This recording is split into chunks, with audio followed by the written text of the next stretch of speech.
Selamat siang untuk kita semua. Terima kasih atas kesempatan yang diberikan kepada kami kelompok 2.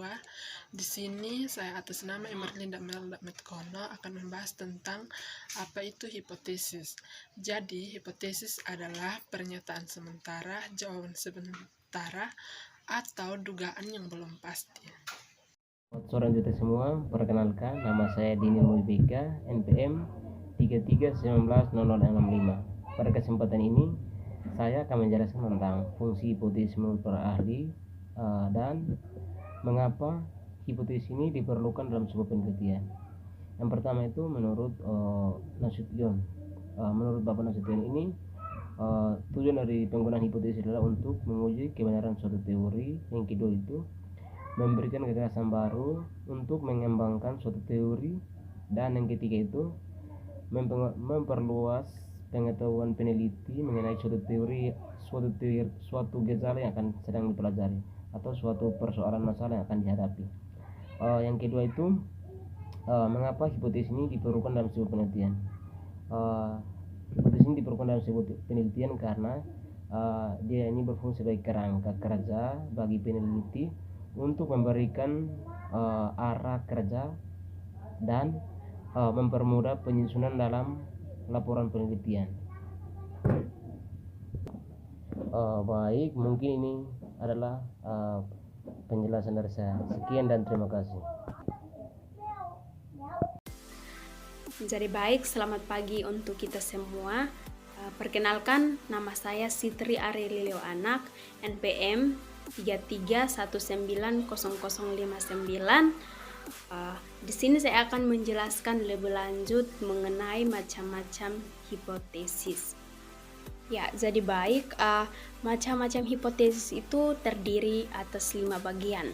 Yang pertama itu adalah hipotesis deskriptif, yang kedua itu adalah hipotesis komparatif, yang ketiga itu adalah hipotesis asosiatif, yang keempat itu adalah hipotesis statistik, dan yang terakhir itu adalah hipotesis penelitian. Nah, di sini kita akan membahas satu persatu. Kita mulai dari pengertian hipotesis deskriptif.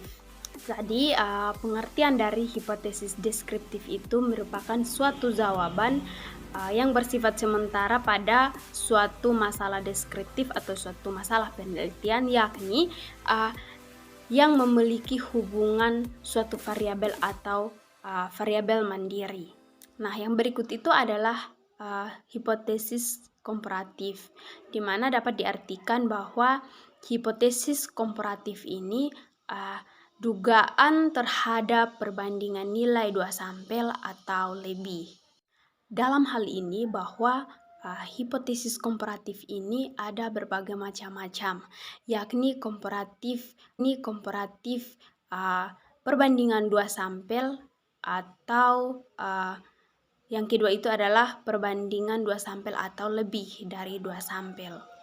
Yang ketiga itu adalah hipotesis asosiatif, di mana dapat diartikan bahwa hipotesis yang menunjukkan dugaan adanya hubungan atau pengaruh antara 2 variabel atau lebih.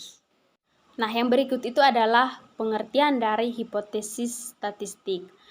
Hipotesis statistik merupakan dugaan sementara terhadap populasi dalam penelitian kuantitatif, di mana penelitian tersebut atau kebenarannya itu belum dapat diketahui. Nah, untuk dapat mengetahui kebenarannya itu, kita perlu kemudian melakukan pengujian terhadap penelitian tersebut agar memastikan kebenarannya itu atau faktanya itu betul-betul terjadi dalam penelitian tersebut. Nah, yang terakhir itu adalah pengertian dari hipotesis penelitian. Hipotesis penelitian merupakan proposisi atau dugaan belum terbukti, yang artinya penelitian ini belum terbukti atau masih bersifat tentatif. Jadi baik, ini adalah materi yang saya bawakan mengenai macam-macam hipotesis. Sekian dari saya dan terima kasih. Baik, di sini saya akan melanjutkan penjelasan dari teman-teman mengenai langkah-langkah hipotesis. Nah, di sini langkah-langkah hipotesis itu memiliki 5 langkah. Yang pertama itu menentukan formulasi hipotesis nol dan hipotesis alternatif, di mana hipotesis nol merupakan hipotesis yang dirumuskan sebagai suatu pernyataan yang akan diuji, sedangkan hipotesis alternatif itu merupakan lawan atau tandingan dari hipotesis yang akan diuji, hipotesis nol. Nah, yang kedua itu merupakan memilih suatu taraf nyata dan menentukan nilai tabel.